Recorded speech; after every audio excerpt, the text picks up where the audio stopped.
Saksikan Bond Report Special Dialog bersama dengan saya Andi Shalini. Dan saat ini telah hadir bersama saya Direktur Jenderal Pengelolaan Pembiayaan dan Risiko Kementerian Keuangan, Bapak Suminto. Halo, apa kabar Pak Suminto?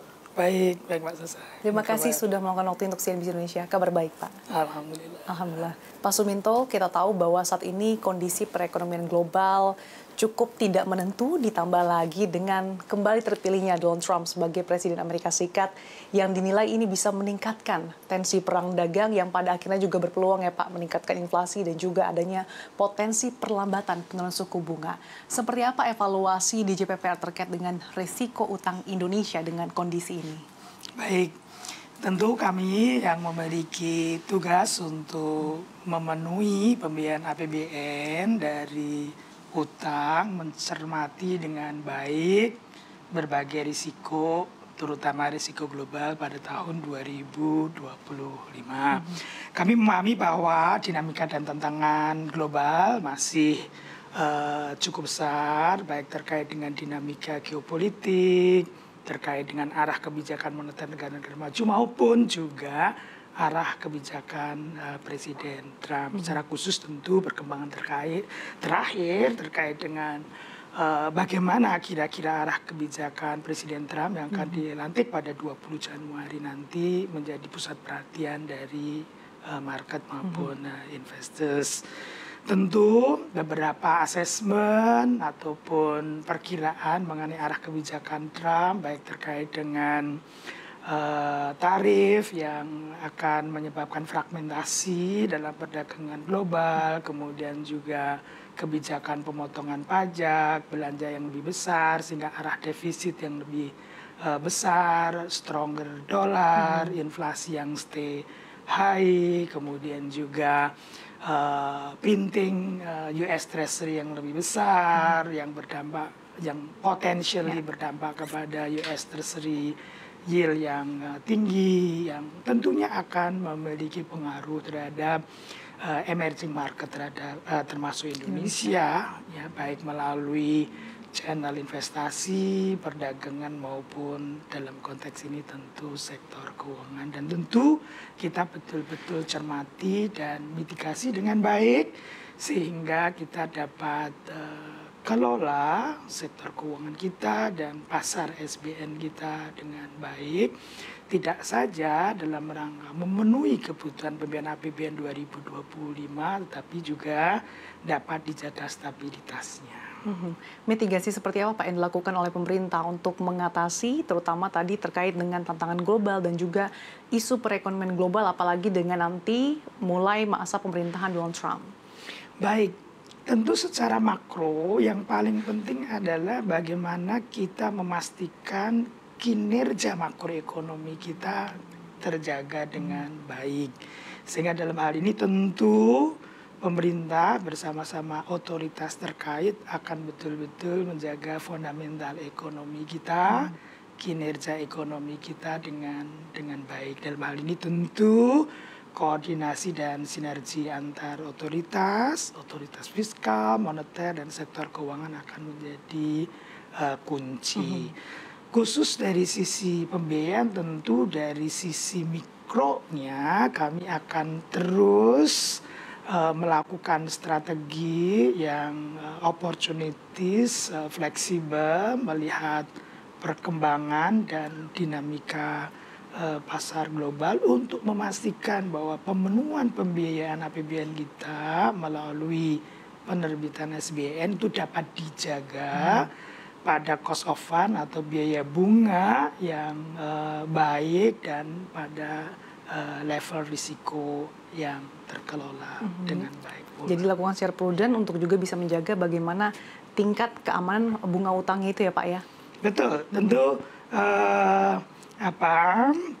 dari sisi strategi issuance kita yang paling penting adalah tentu yang pertama target pembiayaan dapat dipenuhi, yang kedua dari sisi cost risk dapat kita jaga, biayanya minimal, risikonya terkelola. Terkait dengan kewaspadaan adanya aliran dana keluar dari pasar SBN, meskipun memang dalam sebulan terakhir sudah mulai tampak ya Pak adanya capital inflow. Tapi tentunya pemerintah patut mewaspadai hal ini, belum lagi beberapa waktu lalu OECD juga memperingatkan pemerintah ya Pak bahwa memang betul-betul harus diperhatikan terkait dengan bagaimana minat asing terhadap pasar SBN kita. Bagaimana Anda melihat ini Pak?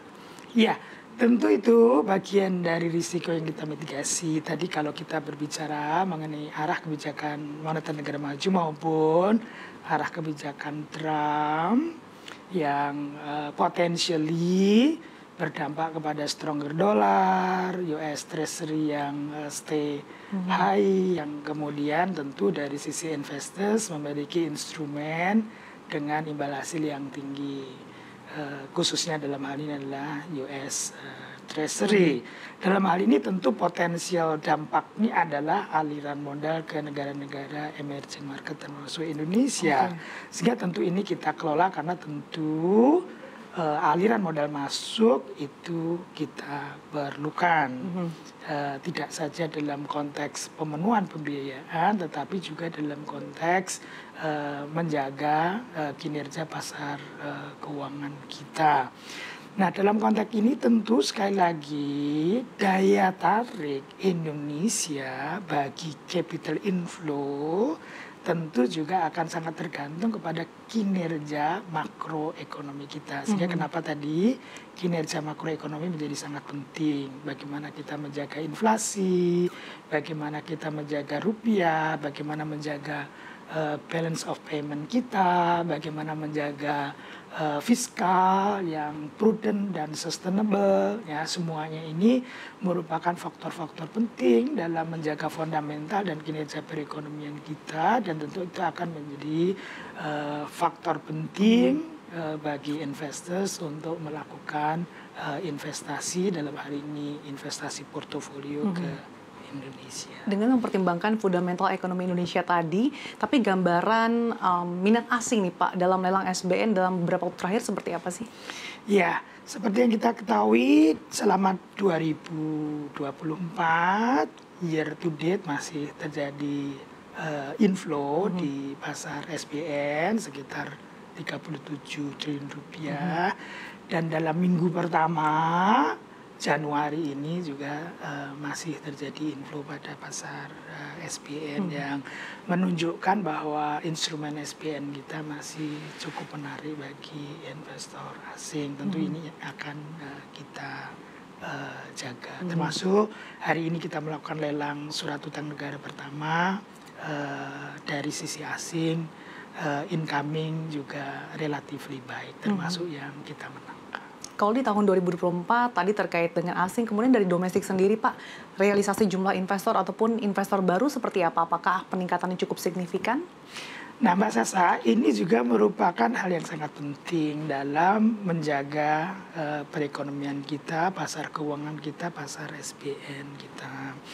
Kalau tadi kita berbicara mengenai risiko global dan bagaimana kita mengelola serta memitigasinya, termasuk dalam konteks menjaga competitiveness dari instrumen kita, maka dari sisi domestik juga sangat penting kita melakukan pendalaman pasar dan memperluas basis investor domestik, sehingga dukungan domestik terhadap pasar keuangan kita, terhadap pasar SBN juga akan semakin besar. Dalam hal domestik suportif, maka daya serap dan daya tahan kita terhadap risiko global akan lebih tinggi.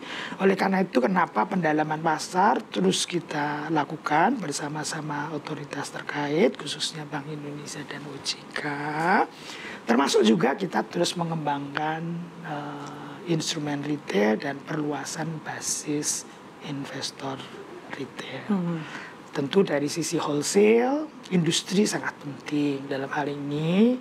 Selain perbankan, tentu long term fund seperti dana pensiun dan asuransi perlu terus kita kembangkan. Tentu di luar kepentingan industri bahwa dana pensiun, asuransi memang sangat dibutuhkan dalam konteks proteksi terhadap masyarakat, tetapi juga merupakan saluran investasi yang baik dan sekaligus juga akan mengembangkan pasar keuangan kita termasuk mendukung pasar SBN. Baik Pak, tadi sebelumnya Anda sempat menyinggung terkait dengan daya tarik pasar SBN. Tapi sebetulnya seberapa atraktif dan resilient sebetulnya pasar SBN Indonesia di tengah kondisi perekonomian global yang saat ini tidak menentu dan bahkan cukup mendominasi secara sentimen?